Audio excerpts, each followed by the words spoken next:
I'm John Wilson, and over the last 10 years of my life, I have scaled our family's business from 1 million to 44. Today, what we're going to be talking about is some of the books that helped to change my life and help teach me how to build the business as it is today. I was not a start from nothing, pull yourself up from bootstraps. I did start with a foundation. Business was around 6 or 7 employees.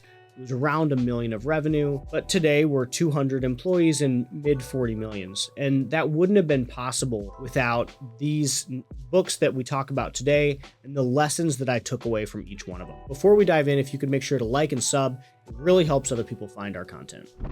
All right, let's kick it off with number 1.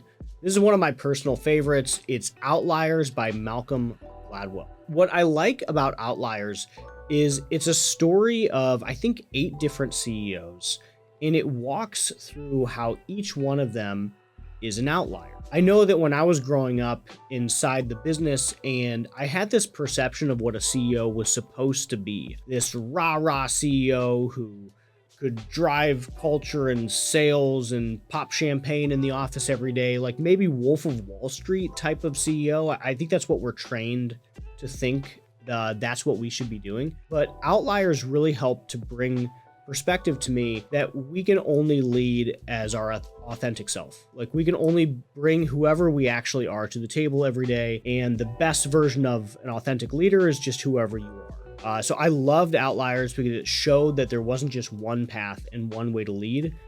The best way to lead is whatever you bring to the table. One of the next ones, and this was really early inside our business, and it's E-Myth Revisited.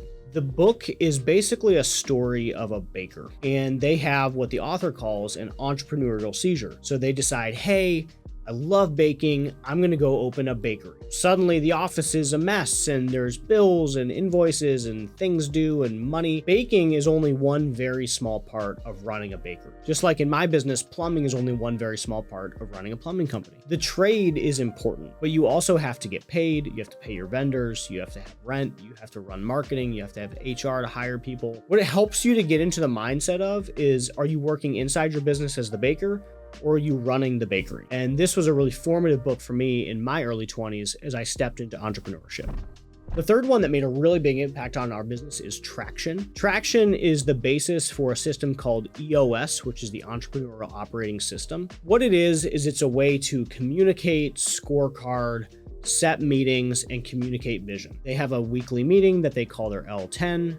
They have accountability charts so you can organize your company by who's doing what. They give you some clear paths on how to measure the progress of your company on a weekly cadence. I call Traction the business tastes like chicken. What does a bakery and a plumbing company have in common? Both of them need a scorecard. Both of them need accountability charts. Every business needs these fundamentals. It tastes like chicken, and Traction helps build that foundation for you.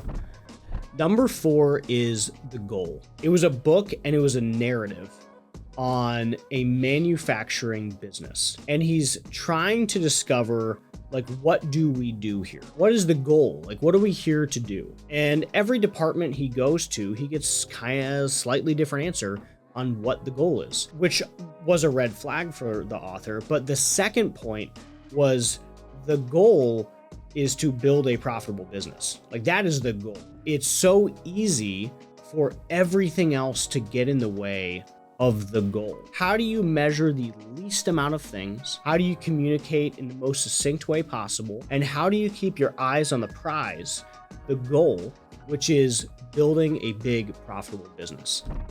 My next one I have been using for literally 15 years.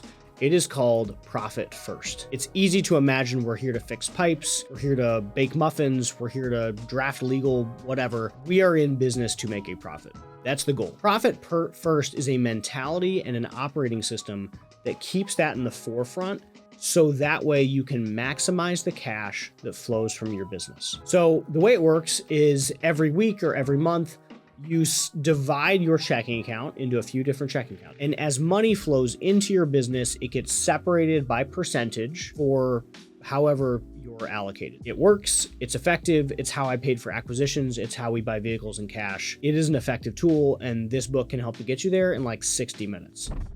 The next one's frequently cited, and this one is Extreme Ownership. by Jocko. The mentality that we all have to have is that the buck stops here. Buck stops with me. Whatever you are in your position, if you're the owner, if you're a team leader, a manager, or an individual contributor, extreme ownership is I'm going to take ownership over the scope of control that I have been given. It is helpful as building a business to look for people that have extreme ownership. They take extreme accountability for their team, and you want people inside your business that have that ownership mentality. It's one of the hardest things to find as you are recruiting more and more people into your business, and you want to be able to replicate that mindset through the rest of your business. I bring the next book up frequently. And that is Who Not How. Every day, your business is going to have a challenge that you have to fix. Our brains are wired to immediately go, how do I solve the problem? And you just get in this framework of firefighting. And Who Not How sort of helps break that narrative. Because the problem is, if you fix a problem once, it's probably going to happen again because you didn't actually solve the core issue, most likely. So Who Not How flips it. And instead of, hey, how do I solve this problem in my business? The question becomes, who can solve this problem in my business? We talk a lot about acquisitions on our podcast. I get asked a lot of questions. How do I learn more about this? And honestly, there's a couple books for that, so we're going to talk about them next. The first one is HBR's Guide to Buying a Small Business. It gives you, here's how to source them, here's how to negotiate, here's how to value, here's what the legal stuff means. It is a deep dive and a masterclass into buying a small business. And I would advise anybody that is thinking about buying a small business to start there because it will reduce your learning curve by at least a year. The next one, and this book was very formative to me, and we actually had the author speak at a conference that we run, and he was really great, which is Walker Deibel's book, Buy Then Build. So I found Walker's book, and it really opened my eyes that, hey, this is real. Like, this is a tactic that has worked for 100 years, where other companies buy each other, they merge, they get bigger, and this is a totally normal process to do. It's just not normal for small businesses. Buy Then Build is roughly what we've done here at Wilson. We bought 15 businesses. We went from 1 to 44 million. And a fair amount of that growth was buying and then building the businesses that we bought. The final one is one of my favorites. It is the hard thing about hard things. As you grow your business, you are going to have some of the most brutal days of your life. It is high highs and low lows, my friend. Hard thing about hard things continually brings me back to attack mode and wartime. It is a great read. It's a great read if you're in a hard time. I have read it far too many times as I've gone through all the ups and downs over the last 10 years of building this business.